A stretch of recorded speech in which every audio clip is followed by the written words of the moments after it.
ကိုယ့်ရဲ့ရောင်းကုန် product တွေစောက်မယ်ဆိုလို့ရှင်เนาะဘယ်ကစောက်လဲဆိုလို့ရင်ကျွန်တော်ဒါ inventory app ပေါ့เนาะ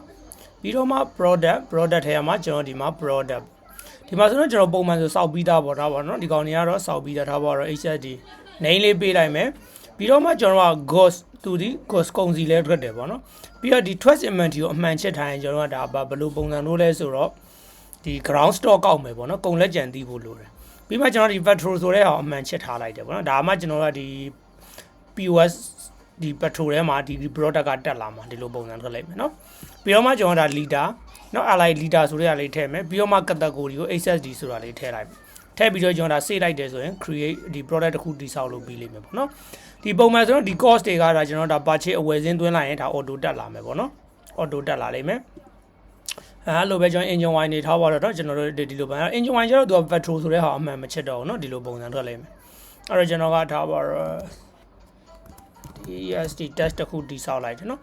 ရောင်းလဲရောင်းမယ်ဝယ်လဲဝယ်မယ်တော့အမှန်ချက်မယ်သူက ghost လဲထွက်တယ်ပြီးတော့ကုန်လက်ကြံလဲတီးဖို့လိုတယ်ထားပါတော့ trust in မယ်အမှန်ချက်မယ်အဲ့ဒါကိုမှကျွန်တော်က PCS နဲ့တီးကျင်တယ်ဆိုရင် PCS ဆိုတာထားလိုက်မယ်เนาะပြီးတော့တဘူးပေါ့စသည်တဲ့ကျွန်တော်တဘူးကိုမေးပြီးထားပါကျွန်တော်1000ရောင်းမယ်ပေါ့เนาะဒီလိုပုံစံထွက်လိုက်မယ်ပြီးတော့မှကျွန်တော်ကဒီထဲမှာထားပါတော့ဒီက engine wine ဆိုတဲ့ဟာလေးနဲ့ကျွန်တော်ချိတ်ပေးလိုက်မယ်เนาะ category ကိုအဲ့ဒါပြီးတော့မှကျွန်တော် save လိုက်မယ်ဆိုဒါဆိုရင် product တစ်ခုတိဆောက်လုပ်ပြီးလိမ့်မယ်ဒီမှာဓာတ်ပုံတွေထည့်မယ်ဆိုလဲကျွန်တော်ဒါထည့်လို့ရလိမ့်မယ်ပေါ့เนาะဒီလိုပုံစံထွက်လိမ့်မယ်ဒါကတော့ဒါကျွန်တော်တို့ product တိဆောက်တဲ့အပိုင်းပေါ့အဲ့တော့ဒီ product ကိုပဲကျွန်တော်တို့တွေကစရင်ညှိကျင်တယ်ပေါ့เนาะဒါပါတော့ကျွန်တော်ဒီမှာ on hand က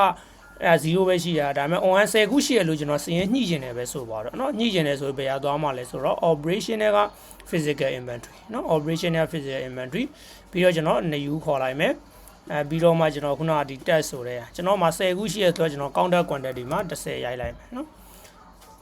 okay sorry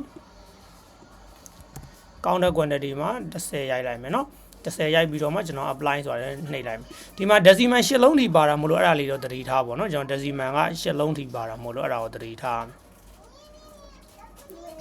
okay အဲဒီကောင်က